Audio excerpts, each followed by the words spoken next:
This is Time Signatures with Jim Ervin, a podcast and radio program presented by the Capital Area Blues Society in Lansing, Michigan. Driving up and down these Michigan roads, yeah. And now, here he is, your host, Jim Ervin. Baby, I'm home. Well, thank you so much, Parker, and welcome, everyone. I'm your host, Jim Ervin, and this is Time Signatures. I remember it like it was yesterday. A good friend of mine called me up, telling me that I simply had to go to YouTube and search for Vanessa Collier's set at the Chicago Blues Festival from 2024. If you hit that link in the information section of this episode and go to the 1 hour and 43-minute mark, you're going to see exactly what I did. There on my screen was Vanessa Collier blasting out of the gates with this powerful female guitar player with her, and I was mesmerized. But between Vanessa's sax and this gal's mastery on guitar, it strictly just blew me away. It was then that I first learned of today's guest. She is widely celebrated for her fiery technique, emotional depth, and unmistakable tone. And let me tell you, there's a reason that she's worked and collaborated with the likes of the late Candye Kane, Monster Mike Welch, the Manish Boys, Vanessa, of course, and others. She has multiple BMA nominations for instrumentalist on guitar, and she is the first and only female to receive this prestigious honor in 2023. She also has a hot new album out. We're going to talk about that and a lot more. Ladies and gentlemen, it gives me great pleasure to welcome this powerhouse woman of the blues as my guest today, rough recording artist Laura Chavez. Welcome to Time Signatures. How are you? I'm good. Thanks for having me. It is a pleasure, and I have to tell you, I'm so excited because, I just absolutely love what you bring to the table as a musician. Now, I assure you we're going to talk about this album, but as I told you earlier, we have to get some of your history because I'm an absolute fan, Laura. Where did you get your start in music? Well, if we go all the way back, Sure. I took piano lessons when I was 5 and 6.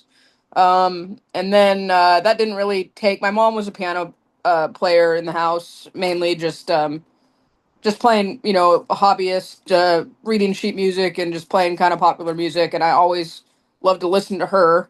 And I was always very drawn to music itself anyway. It was always on in the car. I always kind of took note of it when it was on. I'd hum along, sing along, whatever, when I was a little kid. And all my earliest memories all have music attached to them somehow. I remember what song was playing when something was happening, and so I was always like very interested in music, and I loved it. I wanted to learn how to play the guitar.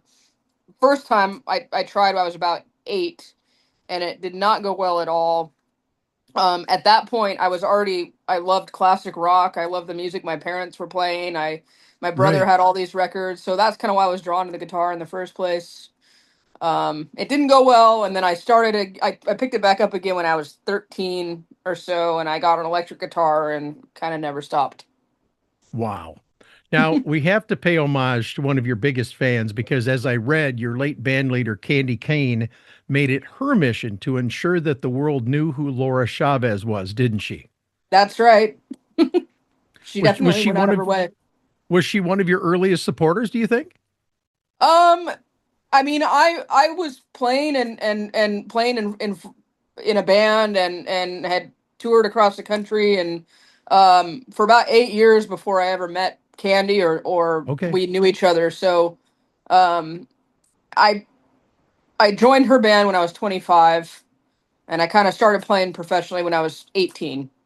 Wow. So and she'd never heard of me. We didn't know each other before that. So but from the time I joined her band, she definitely she did a lot to try to raise my profile and make sure everybody knew me and to support me and to really promote me.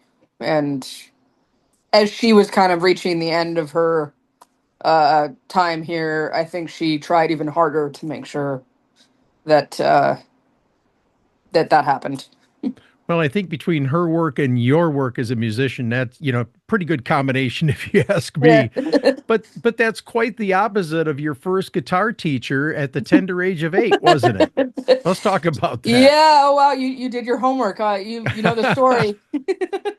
Yeah. I It was funny. I had a classical guitar teacher. And I just took lessons at school. Or at my school, and it was me and another boy in my class.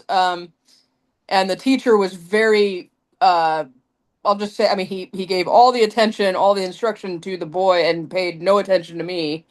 And I was Wow. just kind of sitting there, and it eventually got to be so bad that as my parents would drop me, or my mom would drop me off at the lessons, I would go hide in the bushes until it was time to be picked up. I never even went to Man. the guitar lesson at all, and then eventually, they decided that that was not the best use of their time, my time, or anyone's money, so that stopped. But I do like to tell that story. It's funny. Well, I mean, I've told it a lot. Years later, when I started teaching in the Bay Area, um, we were teaching at like competing music stores, sort of, and he every once in a while he would come in to the store where I taught, and he'd peer through the window and kind Oh, of look wow. at me. It was kind of funny. I know I ended up with some of his students, so I Well, all I have to say is I am thankful that you look past that first teacher, Laura, yeah. because I can't imagine a world without your music, Oh, honestly. oh, thank you. So you said you started at about 18 where you really started getting in earnest playing as a musician. Is that correct? Yeah, I'd never played really in front of an audience until then. There was across the street from the Guitar Center where I used to go and buy everything and play all the guitars and Sure. everything. There was a really well known tiny little shotgun of a club called JJ's Blues in San Jose. And everyone from Albert Collins, Buddy Guy, Junior Wells, Coco Taylor, they all played at this club. And that they had for a minute in the late 80s, early 90s, a little empire of blues clubs in the Bay Area. This family that ran it, but by Sure. the time this would have been like the year 2000, they were just down to the one. And I knew there was this club across the street. I'd read about who was coming to play there. I was underage. I could never get in, but I'd heard that if you were playing, you were allowed to be in the club. So I decided Okay. to go. And I had no idea if I was good, if I was good enough. I had no idea of anything. So my parents brought me down there just so I could see if I was, good enough to play with the whatever the band that happened to be running the jam at the time. And I ended up getting up there, and it was like few weeks later, because I would have to wait outside the door until it was my turn to play because I was Oh, underage. wow. And this went on for years of me having to do some semblance of that, whether it be sit on the stage or wait in the parking lot or whatever. But because of that situation, I think the band felt sorry for me, so that they just let me play the whole night. And then I ended up joining the band, and then that was the first band that I really played with. It was Laura Price band for about 8 years, all over. With it, we went to Memphis and did the IBC, and we did a couple cross country tours and put Nice. out 3 albums, and yeah, so it ended up being a very uh um it ended up being really good that I did that. And I Now, mean, have you kept in contact with her? yeah, yeah. We we played together for 8 years, and then when I joined Candye, we kind of had a couple years where we didn't, and then I would she was still living in the Bay Area, and I was still living in the Bay Area, and we did some other shows together, and I played on a couple of her last albums, and then she moved to Austin, and since then I haven't played with her much, but I did go down to Austin a couple months ago and just to hang out, and we hung out a bit, so that was cool. That's Yeah. very cool. Yeah. Now, I think one of the coolest parts of your story is the fact that you were accepted to the University of California at Berkeley, was it? Yeah. For a pre-med? Well, that was my plan, was to go to medical school. Yeah. Um, Wow. and We I almost didn't never, have you. yeah. Well, I was, by the time all that happened, I was like needed a break from school anyway, and as you can see, I've not really gone back. But yes, and that for did that, we're happen. thankful. Now, as I noted in the early part of this episode, you've collaborated and shared the stage with a phenomenal who's who of blues musician. Hmm. Um, I know that it would be difficult to choose any favorites from those you worked with, but are there any stories that you can share with us from those collaborations? Anything fun? I mean, they're all fun. They've all brought something out of me that I didn't have before I started to play with them. I mean, Candye certainly we've discussed was, uh was pivotal in terms of getting, kind of my name out there and Sure, recognition and everything. Like for us when it came to writing music and stuff, it was always just so easy, and I loved that. I love collaborating with people just in general, and I love that she was so open and gave me so much space to collaborate with her in that regard, and you know let me produce the albums for her and all of that. So that was great. And definitely was also pivotal in terms of getting me kind of out in front. I was always very shy. I still am, but I'm a little bit more, I move around a little bit more. I get out in front a little bit more than I ever used to. I still hide behind my hat, but it's so that's something, and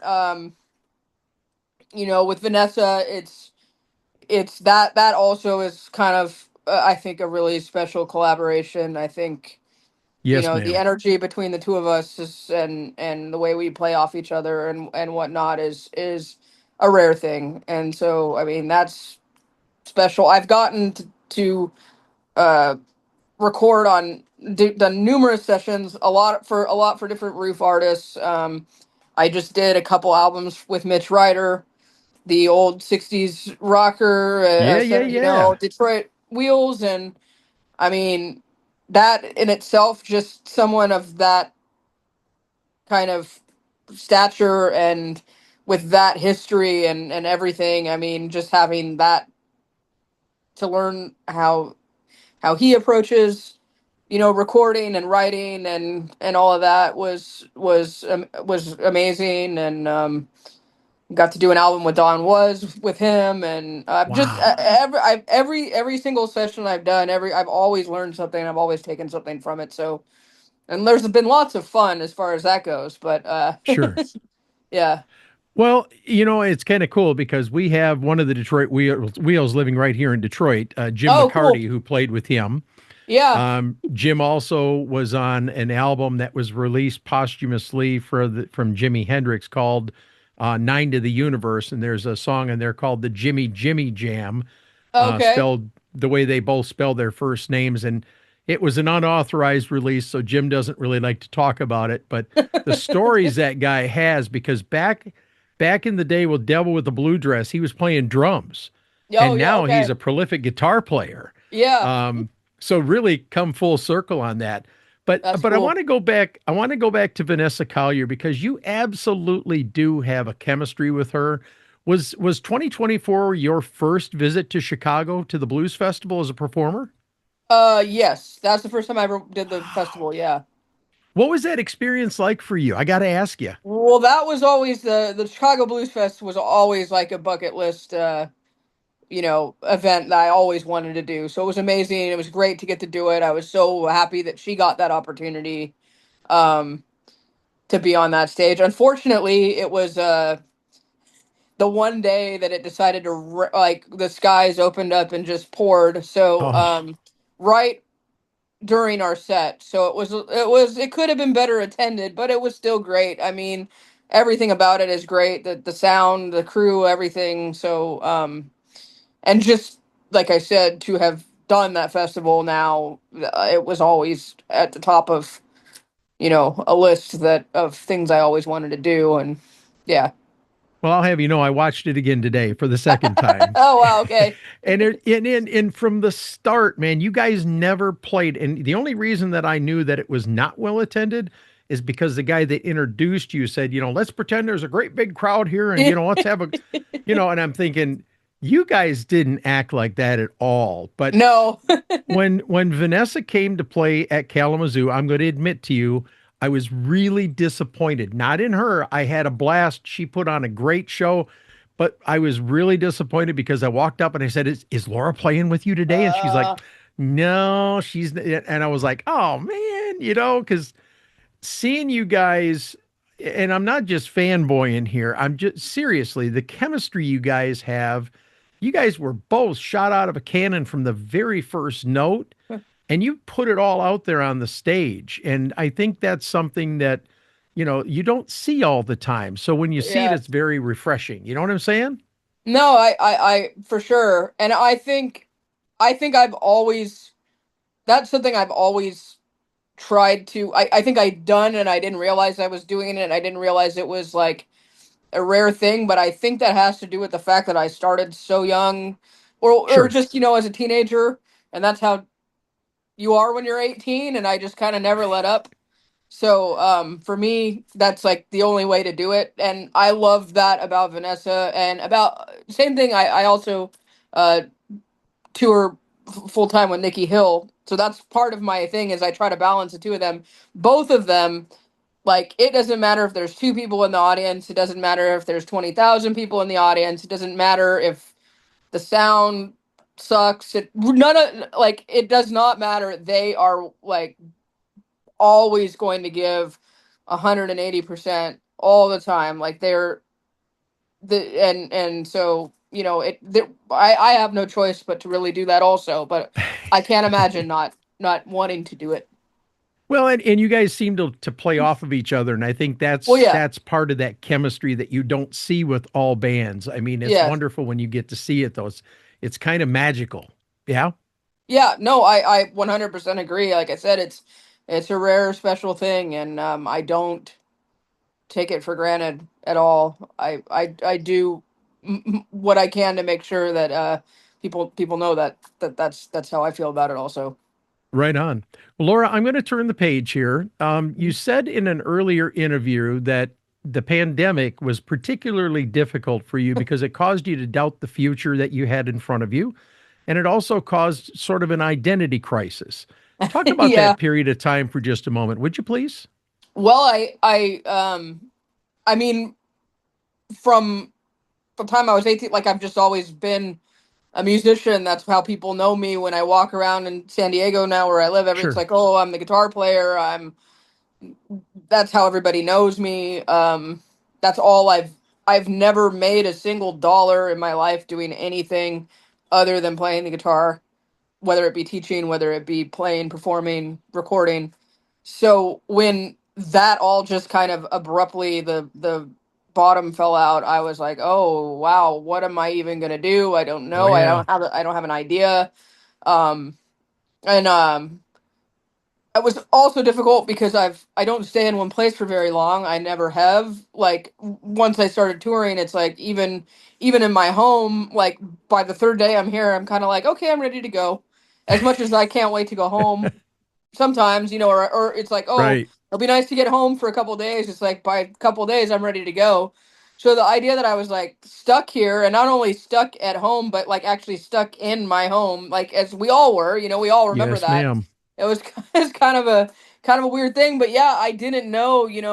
There's so much uh, in the music industry. It's already hanging on by a thread in so many different ways, and to Yes, have ma'am. a threat like that come in and just I didn't know what was going to be left on the other side of it, and even if if live music returned, would I still have a place in it? Some of us, that was the point. We were all most of my friends that we all had like a really great year planned, and then it all just fell apart right there. And you never know, not everyone got to come back from that. So Right. Yeah. How do you feel that period of time changed you both as a performer and an individual?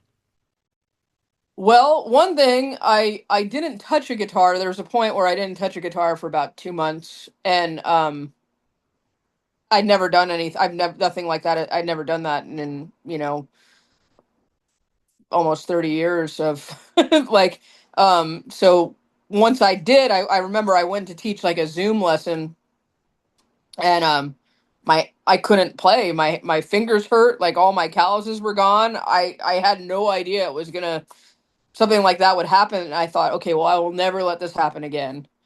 Um it it was cool in a lot of ways. It kind of connected me to I had moved to San Diego in 2018, but and I had a lot of friends here, but I was always touring, so I never really established any sort of roots here really at home when I wasn't on tour as far as collaborating with a lot of musicians in San Diego.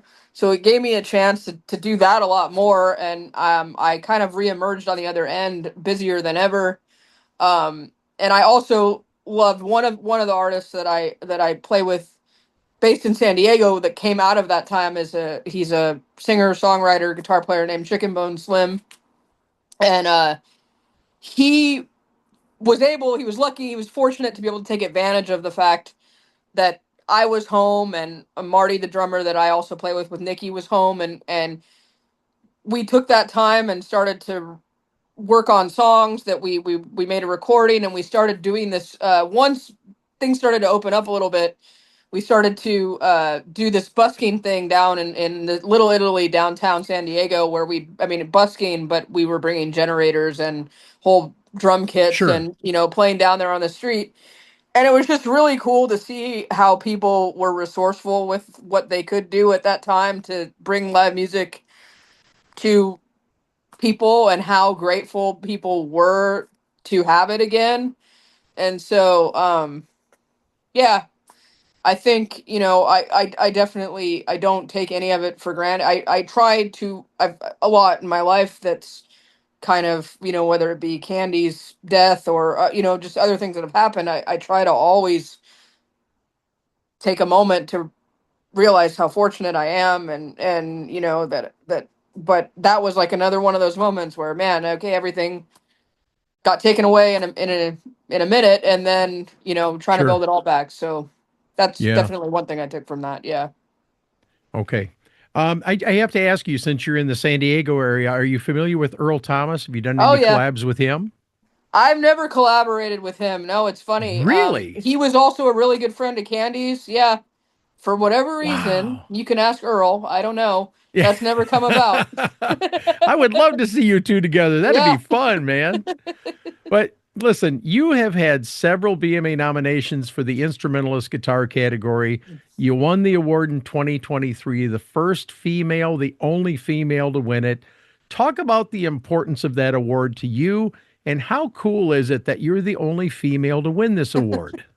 Well, so I remember I was the first female to be nominated for it also, and there have been, I know, Sue Foley and Joanna Connor since, and they both deserve to be Oh, nominated yeah. also, and always did.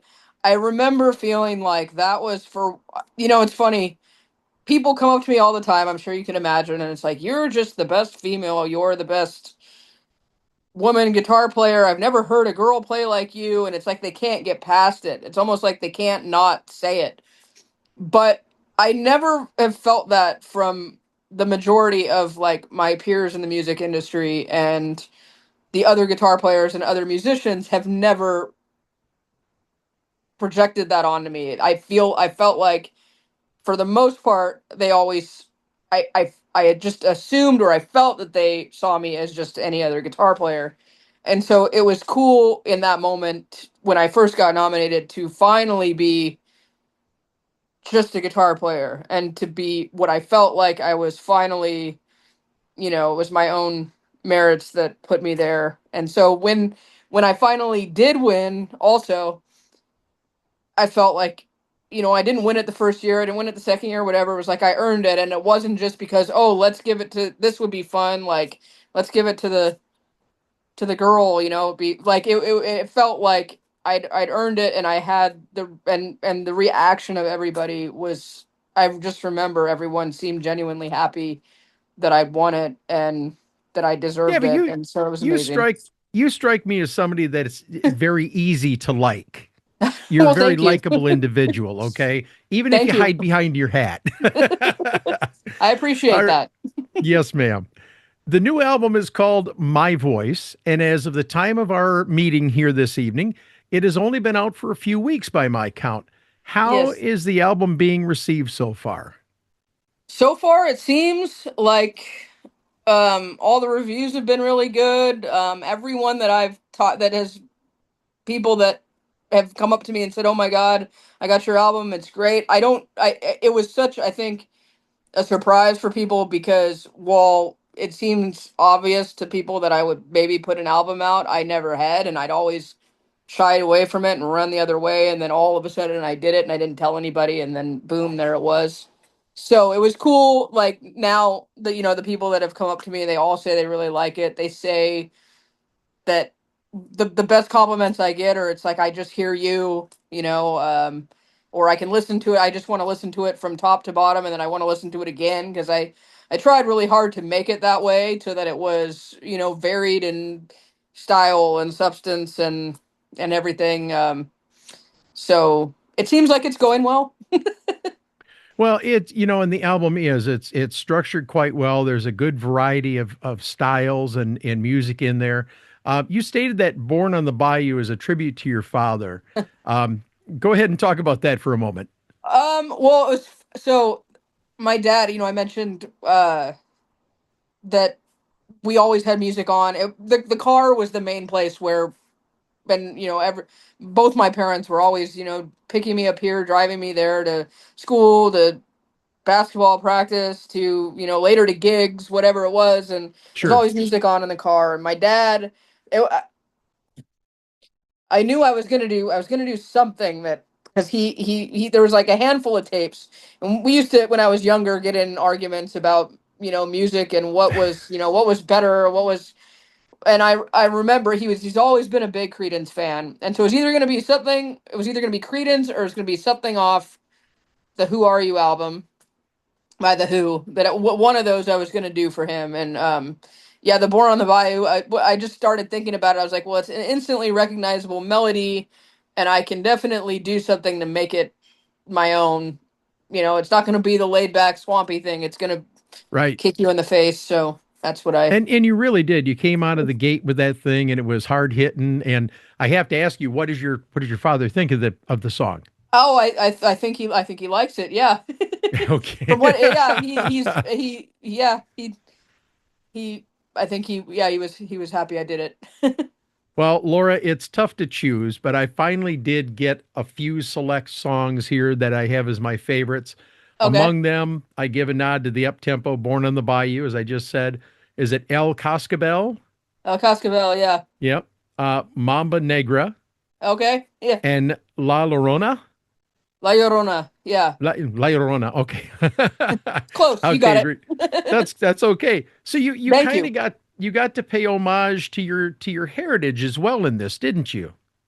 Yeah, I mean, I wanted to do something. I've always loved Latin music anyway, and I love Sure. mariachi music, and I love cumbias and all that kind of thing. Um, the Mama Negra was something that started. That was something I used to play when I was playing with Candye, and you never knew how long it was going to take her to come out. I used to start the show with a couple instrumentals, and then I'd bring her out, and I'd have to wait to see, wait till she was on the side of the stage, and sometimes that would take longer than others. And so Okay. I that was one I came up with during that time, and it was like one that I could stretch out and just wait till she. And I actually hadn't played it, I don't think, since I played with Candye, and then I thought, well, Wow. I should bring that one back. Um, so yeah, and I was kind of going for like in the recording, kind of like a early '60s dinner music, exotica kind of vibe, with it. But yes, and definitely, and then La Llorona is a very famous Mexican folk song with that is very well known in not just in Mexico, but in other Latin cultures. That it's kind of a brutal song about a brutal subject, and it translates to weeping woman. And I Oh, remember wow. thinking that the melody is so beautiful. Thomas Roof, the label owner, he really wanted me to do a slow blues, and I was like, gosh, it's just gonna. The whole idea of this album was to have something with themes and melodies, and something that wasn't just my guitar wailing all the time. And I thought, I don't know how I'm gonna do that with the slow blues. But then I got this idea that maybe that I could use that song to get that across. I'd always loved the song. I love the melody, and so that's Indeed. where that idea came from. And to Thomas Roof, please accept my apologies for Oh, mispronouncing the name of the company right out of the gate. Shame on it's. me for that. I think everybody does. Yeah, but I don't like to. I like to do my home. I mean, I did my homework for you, so I You should have did. done You my did. homework there. So, I don't. Yeah. No, you did. Laura, where can we send folks to get a copy of this album? Maybe some merch if you have it, or to book you for a gig. Sure. I've now finally, after over 20 years, I have my own website. It's Woo! www.laurachavez.com. I know it's taken me 20 years. I have a lot of. I've had a It's blog about on a damn lot of. time, girl. It is. No, I've had a extreme block on many aspects of self promotion and the like, and I finally had to get past it for this. So anyway, I do have the dates where I'm playing. I've got some dates Beautiful. with Vanessa, with Nikki Hill, and then I'm doing a string of dates with Tony Holiday and some on the East Coast, and some with Diane Blue, and this review of other female singers. I'll have I'll have vinyls and CDs for all of that. For anyone that happens to be in San Diego, I have a big album release party at my favorite venue in the whole world called the Belly Up Tavern in Solana Beach. It's May 12th, and I All will right. definitely have vinyls and CDs for sale there. But they're available in any other online retailer, or you can order it from the company or my website. Um, and yes, it's all very greatly appreciated when people buy merch. Indeed. Laura Chavez, I cannot thank you enough for taking time to join me today on Time Signatures. I want to tell you, I wish you well in the future. If you ever need to talk about an album or a tour, please don't hesitate to contact me. If you get in or close to Michigan, I promise you I will come and support you. And I would really love to catch you again sometime Okay. and see you out there. Are you in Kalamazoo? I'm in the Lansing area. Okay. I know I'm pretty sure I'll be up in Grand Rapids in August. I'll shoot you the info. Or you can Excellent. And watch I'm laurachavez.com.